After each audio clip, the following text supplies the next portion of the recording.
Welcome everybody to the Grip Kings Armwrestling Channel. My name is Owen van Huis and I'm here with Philip Larson, the winner at East versus West 19, facing Matt Mask. Philip, how are you? I'm good. Thanks for having me. Yeah, glad to have you, man. Congratulations on your win over Matt Mask. You said he's one of your arm wrestling heroes on stage. Yeah. How does it feel to not only stand across from him on the table, but actually beating him? Well, nothing but good things. Like, I felt great. It felt amazing to beat his hand because I know his hand is insanely strong. Even though he's 105 now, there's not a lot of people who can get through his hand. Yeah. So he's like the elite level of hand-based arm wrestling. Yeah, and you made it look quite easy, to be honest. And I tried. I tried. Yeah. No, I had a plan. Me and Giannis talked about it, and it was more about precision than anything, like precise hits, making sure that I had what I wanted to set up, and neutralizing the threat of Matt Mask. And it worked. So, yeah. Before the match at the press conference, you brought the giant cap with you and even put it on the line. Can you tell us what the cap means for the people that don't know, and why you brought it to the press conference with you? It actually means nothing. I saw an Instagram ad of this ridiculous hats, and was okay. I got to do something with this, and since everyone is always joking about Robert Oberst's massive head, I was like, okay, let's make a little story, make up a little story that's gonna get this into the show. Yeah. So I thought about it for a while, and I was like, okay. As soon as I saw the hat, I just ordered it. It was like $60. I just ordered it, and I was like, okay. And then I just started thinking what I should do. Should I say I got it from him when I met him at the airport or whatever? I was like, no, that's too close. So he will not be. He will instantly know that it's bullshit. But if I say it's like 10 years ago, anything could happen. So you saw him thinking, well, has this fucking happened? And then I just brought out the punchline, and it worked. So I was here in America for about 10 years ago watching a strongman show. Robert Oberst was there, Big Loss was there, Eddie was there, and Brian was there. And after the show was over, I went out in the parking lot and actually saw Robert Oberst in the parking lot. So I went up to him and said, yo, I didn't have the same amount of beard then, so he won't recognize me. But yeah, I saw him and I said, yo, Robert, I'm a big fan. Do you mind signing my cap? I'm gonna fuck off. No, you would have thought that, but yeah, no. He looked me dead in the eyes and he said, son, I'll do you one better. And he gave me the cap he was wearing. So I brought it with me here to bet on the match. So I'll show it to you. Have you been wearing this cap? So I actually have it here. Oh, you have it with you, of course. Yeah, I you have didn't lose it here.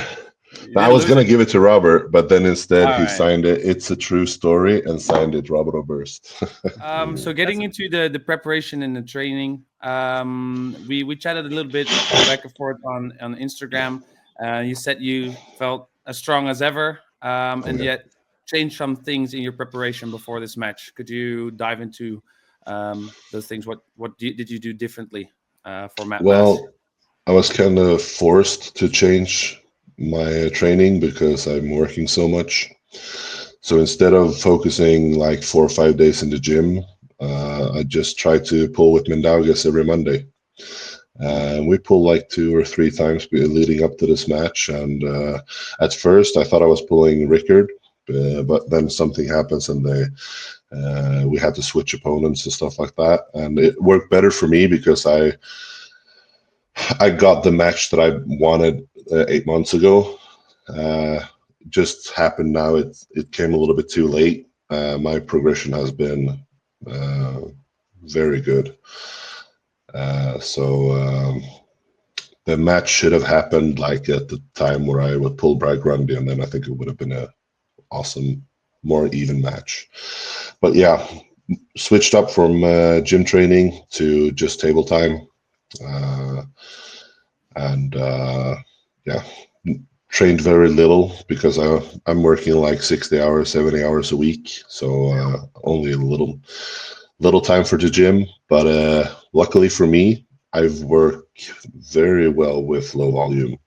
I just make sure that when I go in and do my 3 sets, because I do like 3 sets per exercise, and I do like 2 exercises per muscle group, and yeah, just make sure those 3 to 6 sets are very, very precise, very accurate, very hard, and then I just get really fucking strong from it.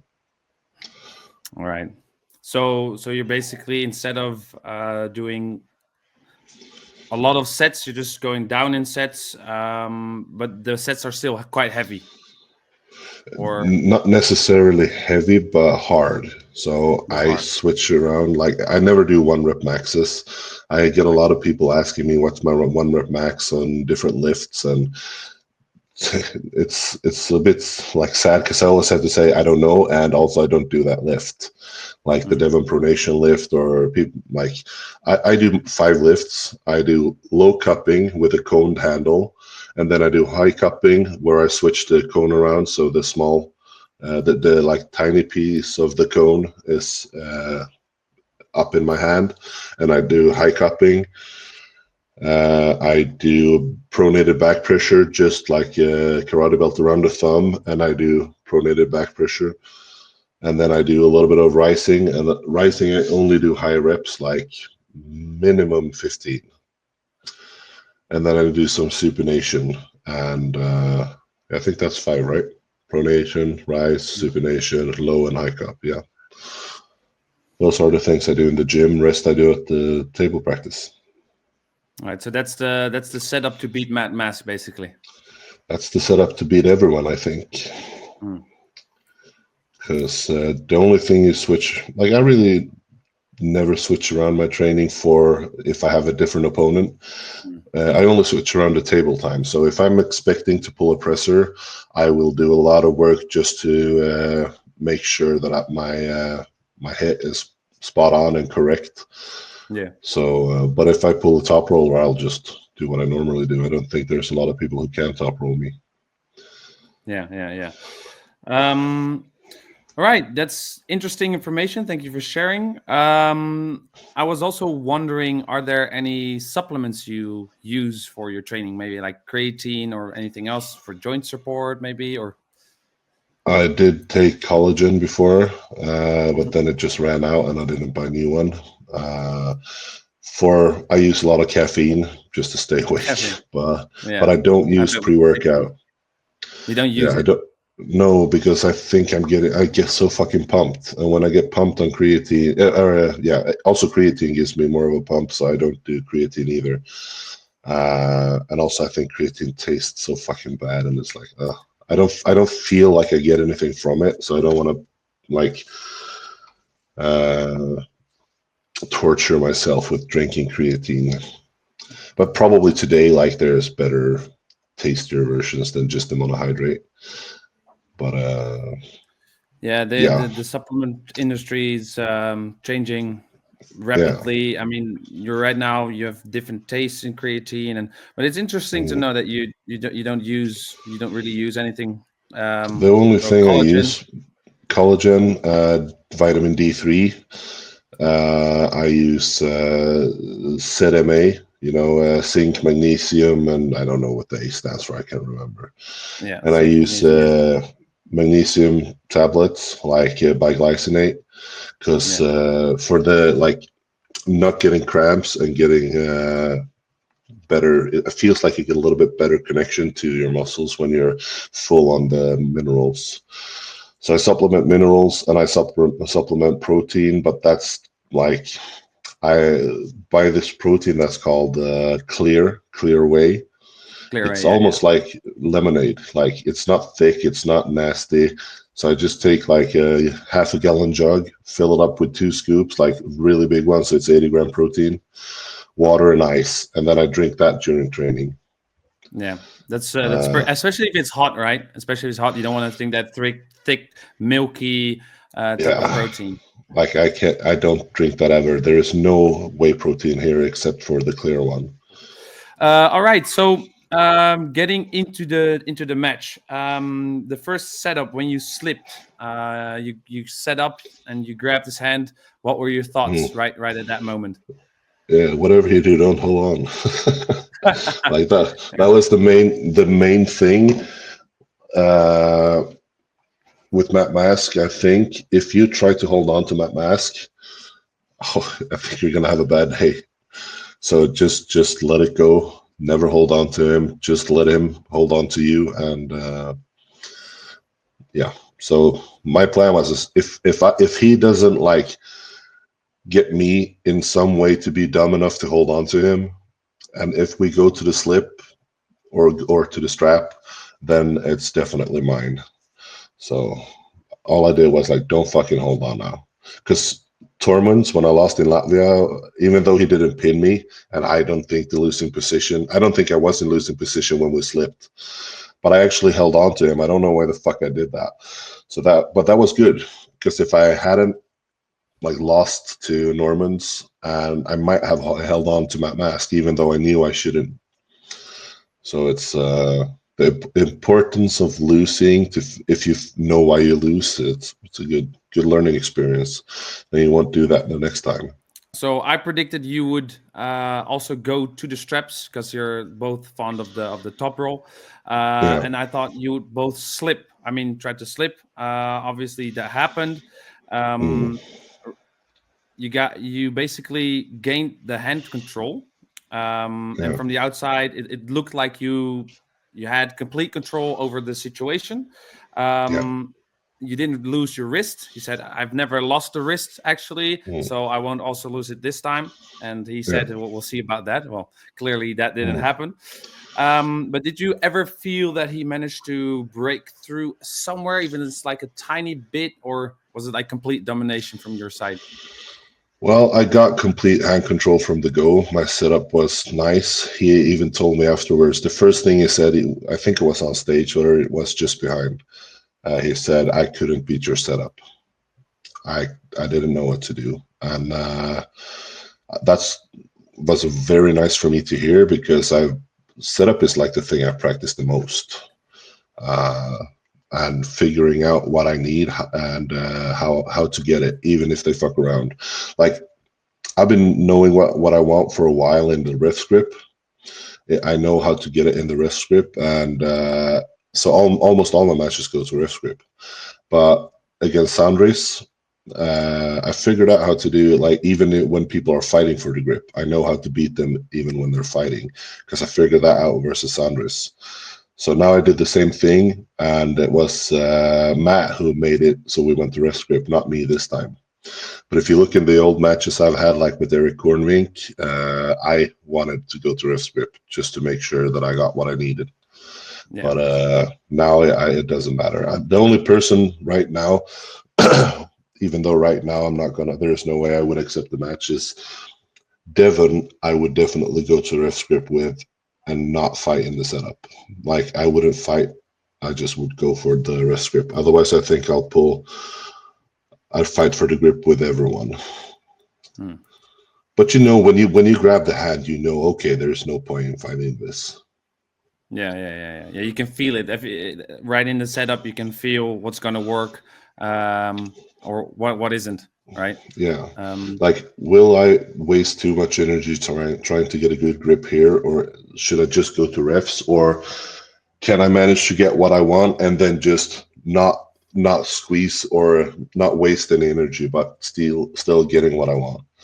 So you saw when Matt tried to reach around, and I'll just keep turning away. That's all fine for me, because I had everything, and I felt that he was uncomfortable. So that's why he refused to grip until we got the rest grip. all right. Well, you basically answered my next question. What Matt told you right after the moment, because we couldn't really hear. So he basically answered that. Was that the only thing he said about, I couldn't beat you in the grip, or was there anything else he said? On stage, he said the thing with the setup. He couldn't beat my setup, and afterwards, I've got a long message that almost made me almost made me cry because it was such a nice fucking message, and it's I really fucking appreciated it. Yeah, he is such a fucking nice guy because no one told him to, or I didn't ask him or anything, but he just decided to give me so much praise, and getting that from him was amazing. Really happy about it. Yeah, I bet it was. And I also want to talk about the altitude in Colorado. Did it affect you by any chance, or did it have any effect on your performance, or do you think it had any effect on Matt's performance? I don't think so. The effect it had was the breathing. We were all breathing heavy, but I was breathing very heavy. But it doesn't matter. It didn't matter in the performance. It was just But I didn't feel tired. It felt good, and as soon as you felt quite relaxed. Yeah, very relaxed, but just breathing heavy. Like when we walked up for the press conference, when we walked up the stairs there, everyone was fucking breathing crazy hard. And it's like, what the fuck is this? But yeah, same for everyone. Everyone is on high altitude, so it doesn't really matter. And I don't think I got tired faster or anything like that. It was just you were breathing heavy. Yeah, that's it. Yeah. Then coming to my next point. As a Dutch guy, I recently trained with Erik Curvink, who you've also put previously at Arm Havoc, if I'm correct. Yep. He spoke very fondly of you. Of course he did. I fucking crushed him. Yeah, you did indeed. Whoa, Erik. So I couldn't do anything against his hand, so I can't imagine what it would have been like to fight against you guys. But I'm quite curious. Could you maybe go into a little bit of detail between the different strengths between Matt and Erik, maybe? Is that possible? If you remember, it might be a while ago. I remember the match with Erik quite well, and it's hard to say strength-wise. The difference is Matt, you have to be very, very precise with stopping his hit, because if you fuck up with that, then you're gonna be in too bad of a position to recover, because he's so quick in the start, he's so quick in transitions. Like you saw in the second round, my plan in the first round was just get the first win. So I got him and I flash pinned him. Second round, I was like, okay, I'll hold him. I'll make it a little bit more entertaining. And I stopped him and I stood up, and then he went inside. So I had to adjust, but I didn't want to pin him instantly because, getting 3 flash pins, it's not that entertaining for the people around you, or the audience. So I figured, let's make it a little bit more of a show, because I felt in control, and I also wanted to show what I can do. I don't want people to think that I only know how to do one thing. So I was gonna go inside. After I stopped the hit, I was gonna go inside. But then since he lost the wrist in the hit, he went inside first. So I just had to block the side pressure. So I had to go in behind, and then from there I just pressed him.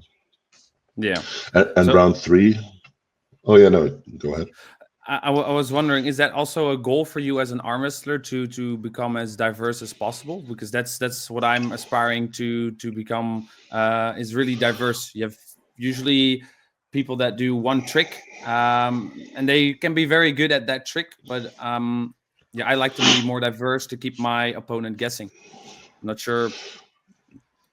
Well, I've talked to Giannis a lot about it, and he says, make sure the tip of your spear is as sharp as possible. So I will probably never dive into a hook off the go. because my top roll is more efficient. But I like in almost all my matches, I go top roll, and either I top roll straight to pad, or if they stop me, like Terrence Opperman. Terrence Opperman was a great match for me because I figured out like a lot of things from that match. So top roll, go into the hook to rotate their thumb over, and then just go back out with the top roll again. So I've almost hooked in every match I've had, but never off the go. And same with sometimes also like in this position, if you get the wrist or when you get the wrist, just make sure you have a press ready in case they jam in. So not being afraid to go inside. I think if you're a top roller, focus on getting fucking good at top rolling. But if you top roll someone and they stop you, don't stay in the top roll. You have to advance. You have to either you can stay in the top roll, but you go up, you climb, and then you go top roll again. But in certain matches, I think you should just fucking top roll, then hook, and then top roll again, because that would be more efficient. But you also you get a feeling when you're grabbing someone's hand, like what are my options here? Yeah. So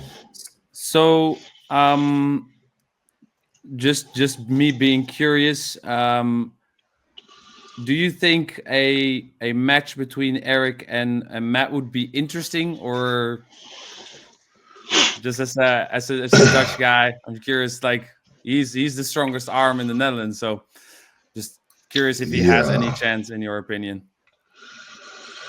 Well, it's hard because styles make matches, and I don't know how good Erik is against quick, explosive guys who are strong as well. Because when I pulled him, I'm slow as fuck. Like all my matches, I just try to false start just so I get the timing right. And I've almost never had a false start. So that's how slow I am. Like when I try to false start, I'm on time. But yeah, it's very hard to say because also when I pulled Erik, I was not even close to as strong as I am now. Yeah. So what I think is that Erik should do, because I'm friends with him, and I'm like, dude, leave fucking Netherlands for a while, like go travel, pull like good people, and make sure you get fucking seen. Because I believe that Erik could be like very good, but he can't keep pulling just weaker people in Netherlands. He has to challenge himself. He has to risk something and pull someone who's a little bit of a name. And yeah, it's hard. I don't know. Like I would see the match as interesting, and I also think the first round would tell what would happen. Yeah. So, but you have to tell Erik to start fucking working a little bit more. Like get seen, get heard. I don't mean training more. I mean like fucking go out and fight more. Pulling guys. Yeah. Yeah, because if you've won nationals like 8 years in a row, it's time to stop going to nationals. Like you have to focus your time on the next step, either going to Europeans or go to professional matches, pull guys that you think you might not be able to beat. Yeah. Yeah. But climb also, the ladder. Yeah, climb the ladder, but also never pull someone you know you will lose to. Like if you know you're going to lose, don't take the match. All right. And also, I'll if you know to 100%, also if you know for 100% that you'll win, like there is, when you say like there is no chance that you will lose, then I also think you should not accept the match, unless you get paid. If you get paid like a handsome amount, then sure, pull those matches too. But otherwise, for your own curve, for your own career, make sure that you pick opponents that are dangerous for you, but also where you see a chance of winning. Because that's what gets people interested in seeing you perform. If people know you're going to lose, or people know you're going to win, depending on what your character is like. I think I definitely agree. With what you're saying. But it's also nice if people think you're going to lose, but you think you're going to win. then it's very interesting. Because there are I think there are quite a few people betting against you, losing the match. They didn't bet their money though, but No, they no, no. when I was reading in the Reddit and stuff like that, because I wouldn't say I'm very active on Reddit, but I'm reading, like, if it's interesting conversations about matches, I'll go on Reddit and watch it. I'm not into the Reddit drama and stuff like that. I don't care about drama. I want the sport to be drama free, in the sense, like politics and stupid stuff like that. But when it's matches about arm wrestling, then I'm interested. So then I'll go and be a part of the Reddit community as well. But most people on Reddit said I would get smashed. Well, that obviously didn't happen. So, No. yeah, let's see those Reddit posters now. What they have to say about the post match. Well, All right. So I've got a couple more questions for you. Yep. After you won, you mentioned wanting to face Riekert. He pulled Pavlo. Unfortunately, he got injured during the match. For me personally, I thought Pavlo was going to win, but we didn't really see the end of that contest. So I was wondering, you already said that you would like to face him next, right? Well, I've changed my mind about that Okay. for a few reasons. The main reason is because I think, since we're both prospects of the sport, I think we should face the established arm wrestlers instead, to solidify our rankings. Like, going up against Riekert now, like, honestly, this is my honest opinion, I'll destroy him. I don't think he's ready for me yet. There is I think I will get his hand, and as soon as I have the hand, I'll bring in the shoulder from a superior position and beat him. But I also know that Riekert is a smart guy, so the match could be it could be an interesting match. But my honest opinion right now is that I think I'm too strong for him. Left hand, he would destroy me. We felt a little bit on the left hand, but my left is so bad, it's not even worth talking about. But yeah, I think it would be more fun to see Riekert go this way and I'll go this way, and maybe in a year we'll meet in the middle. Yeah. That's my honest. Hype it up a little bit more. Hype it up a little bit more. Grow some experience. Yeah. Yeah. So right now, like, my main target right now, of course, after I beat Wayne Withers in 2 weeks, I'll fucking destroy him. But yeah, anyway, after Wayne Withers, my target is Corey West. I want Corey West. Yeah. He's established arm wrestler. He's Michael Todd's prodigy, and I think that it would be a great match. Win or lose, I think it would be a very interesting match for people. To, like, almost 800 pounds at the table, and big bearded guys, ginormous heads, huge hands. Well, they'll probably have to, like, special make a new strap so we can strap up together. And for me, a win against Corey West would be very, very good. I think it would solidify, like, where I am, my strengths.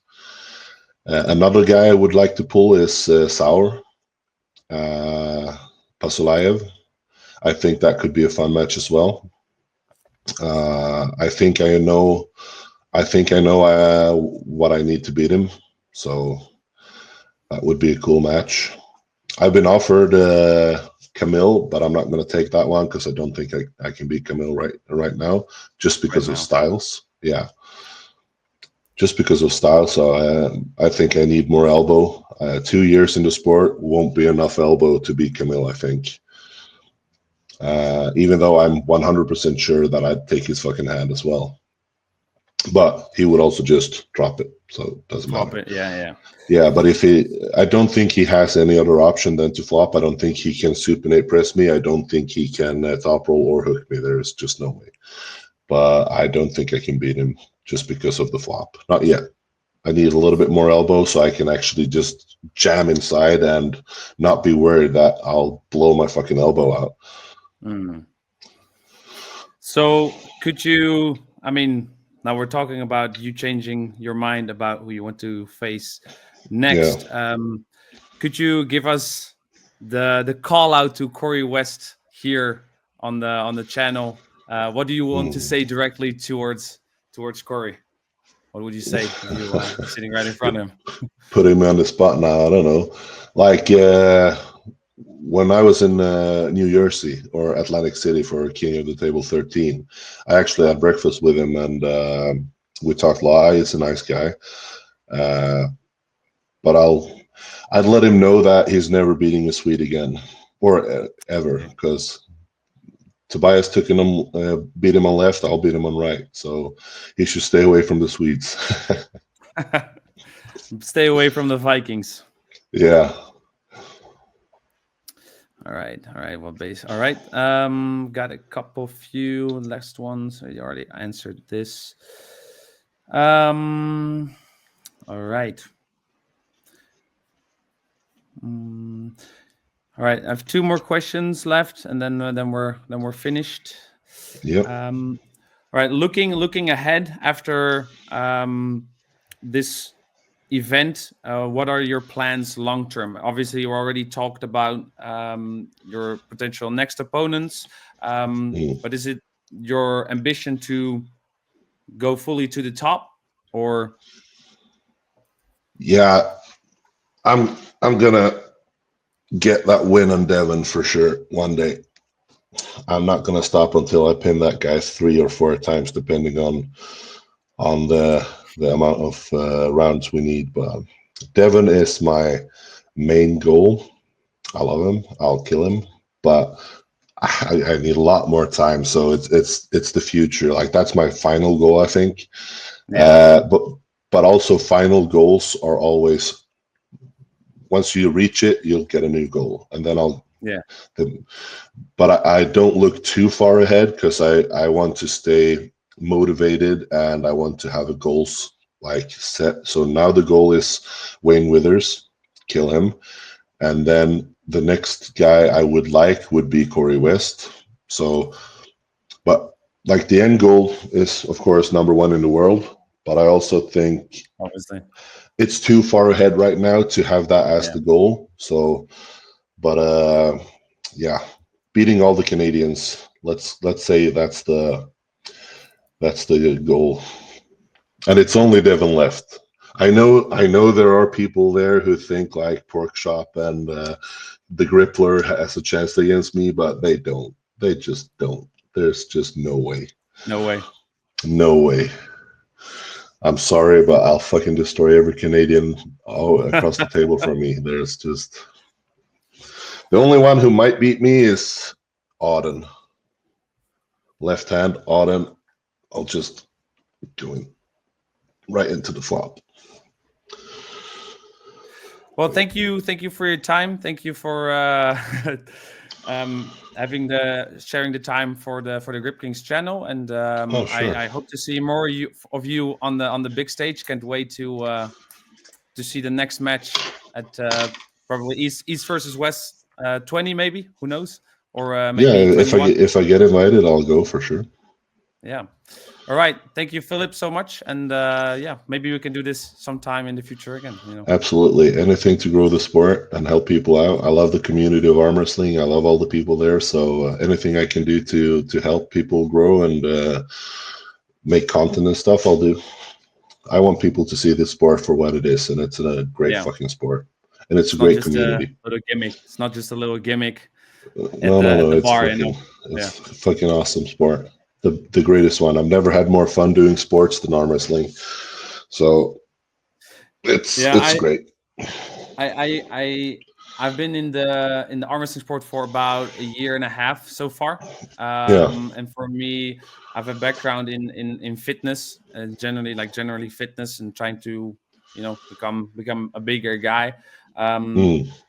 But I've never experienced a community like the arm wrestling community, because everybody's so nice to each other. I mean, on the table, once there's a tournament or there's a super match, there's fire on the table, But Of course, of course. Behind the scenes, everybody's so genuine. They want you to teach. They want to know how to arm wrestle. They want you to understand how to arm wrestle. And eventually, the beginners grow into a little bit more advanced guys, and they start teaching the beginners again. So it just feeds itself, which is awesome. Yeah. Oh, quickly, just. The hammer! Oh, yeah. Damn. How heavy is it? How heavy is that? It's fucking heavy. Like, I almost had nothing with me in the check-in baggage, and I was 1 pound below the maximum weight once I put the hammer in the luggage. Like, it was like so great close. Quality as well. Oh yeah, this is like Brian really spent time to get this one done. Yeah, I'm really happy that he put so much time into growing the sport. Yeah. Especially at the beginning with Brian and with Eddie when they faced each other the first time. I think it brought a lot of new eyes to the sport. Yeah. So, yeah. Oh, I also told Brian whenever he thinks he's ready for me, just let me know and we'll have a match as well. I'd love to see that. Yeah. On the big stage. When he thinks he's ready, he'll let me know and then we'll go. All right. Because I'll be ready. I'll be ready. Any day. Yeah, any day. Just let me know. I'll be ready. Let's fucking go. Me, Brian Shaw. That would be also fucking like, a dream match. But I want him to think he's ready for me. I want him to be like where he thinks he's gonna win this. Yeah, like what we talked about before. Like, not that he knows he will 100% lose, but he has an idea that he will win. That makes an interesting match. Yeah, I'll even want him to. I even want him to think he's the favorite. I want the match to be like when he's ready for me, I'll accept the match. And when do you think he will be ready? Is it like 2 years or 1 year? That's impossible to know. His trajectory right now is quite good. But I still think right now, not to be underestimating him or overestimating myself, but right now I don't think it's a match. Right now I think I'll beat him comfortably. But as soon as he figures some stuff out and gets a little bit more comfortable on the table, a little bit more knowledgeable in the setup and stuff like that, it could be a match. But it's up to him to reach out. Yeah, I'm not going to challenge him right now because I think it would be. I want him to take the steps he thinks. Like, I want him to decide his own fate, like I did, because just throwing people around like what happened with Leonidas and Devin, or with maybe like what's his name now? Oh, completely forgot his name. The other guy, the influencer, Larry Wheels. But Larry didn't really overestimate his abilities. They were quite close matches. I don't think he stopped arm wrestling because he just kept losing. I think he stopped arm wrestling because he broke the guy's arm. Yeah. So yeah. But yeah, I've seen some videos that Larry's the arm breaker.